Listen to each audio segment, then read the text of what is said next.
Ever wonder why Mike acts like this, but then acts like this? Let's go over Mike's internalized homophobia in Season 4. If you haven't already, check out my last Mike's internalized homophobia video. It's on my profile. It goes through Seasons 1 through 3. I think Mike's just trying to be as normal as possible and try to keep on a normal path.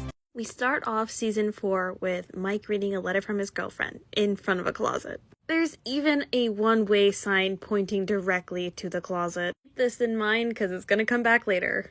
He might be into some new things. He might be maybe a little more rebellious this year. Now in high school, Mike has befriended Eddie, someone who values nonconformity. Forced conformity.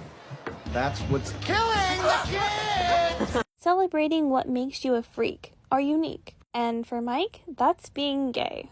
At the end of Season 3, Mike figured out what his real feelings were for Will. He's learned to bury his feelings, cut off his best friend, and try to act as normal as possible. This goofy person we see at the gate is the one trying to act as heterosexual as possible. But like most things in his relationship with Elle, it's a lie. No, it's a shitty knockoff. Yeah. Mike arrives in California as his inauthentic self, the normal version of himself, the heterosexual version of himself. Hey, how you doing? And Mike treats Will coldly, because if you remember, he's the reason he had the gay awakening last season. Come on, I'm not gay. Justine was extremely gay. Alberto for burritos. What? Really? The amount of pained expressions he makes within less than a minute just listening to Elle. Okay, that sounds awesome. Are your friends gonna meet us there? Notice Mike glances back at Will at this moment. You know, Stacy and Angela. Angela. Hello, darkness, my old friend. I go over this a bit more in this analysis video, but basically, Mike's extremely jealous right now. Hey, Will! I want everyone to bear in mind that this season they really try to show Will's point of view of these scenes, but if you pay attention, the reality is a little bit different than what Will sees it as. Bitchin', right? Yeah, bitchin'. Perspective is that these two are just completely ignoring Will, because that's what Will sees in this moment. It's a happy couple. Will misses things like Mike's sudden passive-aggressive behavior towards him. Isn't that awesome? Yeah, mine's better. Huge sign of internalized homophobia is the projection of your own inner anger at the person that you actually like. Blame shifting. Why did you make me like this? Once again, we're being told this story through Will's perspective, but if you look at the background at Mike, it tells a whole nother story. He's lying to you, Mike. Bullshit! No. One thing Mike and Elle have in common is that they both lie a lot. Friends don't lie. Bullshit! No. What the hell? Get out! Once again, another metaphor for the closet, with Will standing literally right outside of it. Not there? No. You should have told me she was having trouble.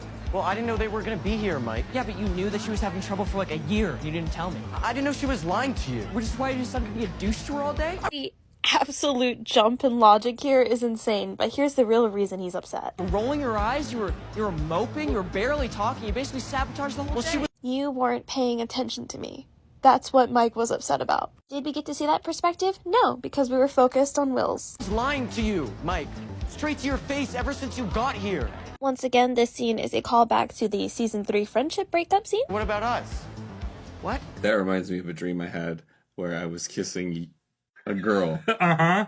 Good save. And us? We're friends. We're friends. The thing I love about this scene is that Will means this platonically. It's Mike who makes it romantic. Well, we used to be best friends. Well, then maybe you should have reached out more. I don't know. But why is this on me? Why am I the bad guy? Remember when I told you to remember the closets? This is why.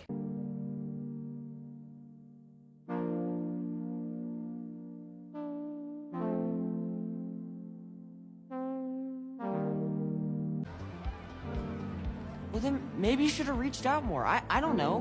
But why is this on me? Why am I the bad guy? There's no ambiguity here. This was intentionally named in the closet. If that's not a hint, I don't know what else is, guys. Anyways, let's jump forward a little bit to the next scene. I care for you so much. But you don't love me anymore. You never say it.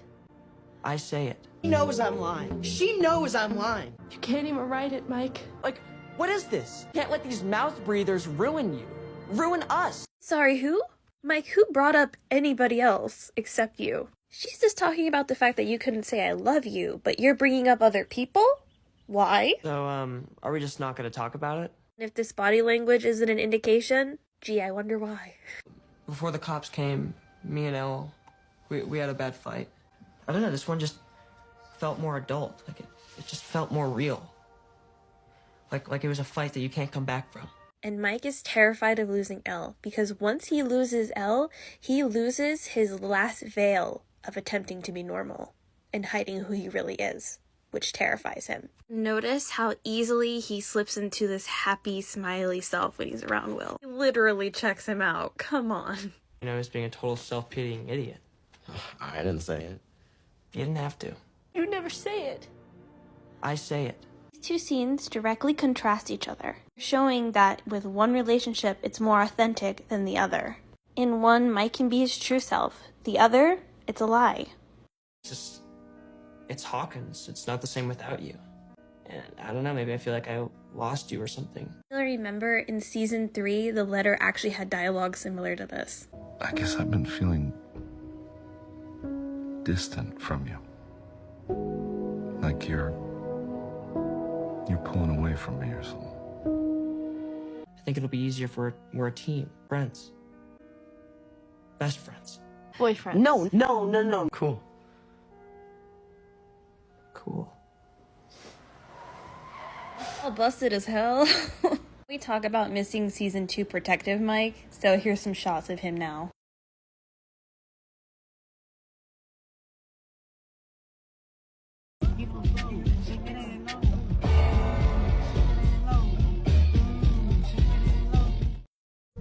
To say how you really feel? Because what if they don't like the truth?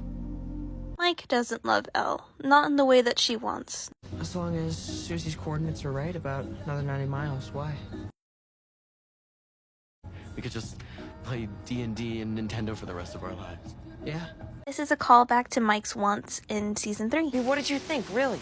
We're just gonna sit in my basement all day and play games for the rest of our lives? So internalized homophobia will make you project your wants in a negative manner. He wants to play games for the rest of his lives with him, but he's rejecting it because he's so closeted.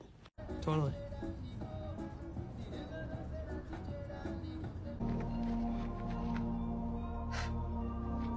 This is amazing. Did you paint this? Yeah. I mean, Elle, she told me what to draw. Coat of arms here, it's a heart. And I know it's sort of on the nose, but that's what holds this whole party together. Heart. Because, without heart, we'd all fall apart. Will is confessing his feelings here, but veiled. His interview with the Duffer Brothers shows that Mike may not fully pick up on it, but he does partially, because Will slipped up and said, "this party." Even Elle, especially Elle. And Elle is not in that painting. But Mike is so confused because Will keeps saying L, L, L, L, L. But he gets it. Partially, but then doubts himself. Sure, he's not revolted, he doesn't reject him. If anything, this is just a confirmation that Mike Wheeler is indeed gay. But neither of them are ready to come out yet. A mutual understanding. Mike doesn't reach out to Will. Internalized homophobia is real. Mike. And then Will peer pressures Mike to say I love you to remember save that. Elle. Yes, You're the peer heart. pressures.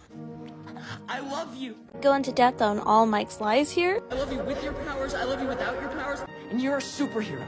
Okay, that Superman landed on his doorstep. You're my superhero. You can fly. You can move mountains. I believe that. I really do. Yeah, I really do. Talk to you at all?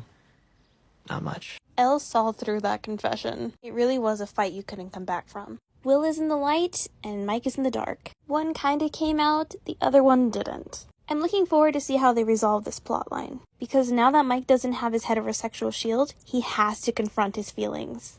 Thank you guys so much for watching.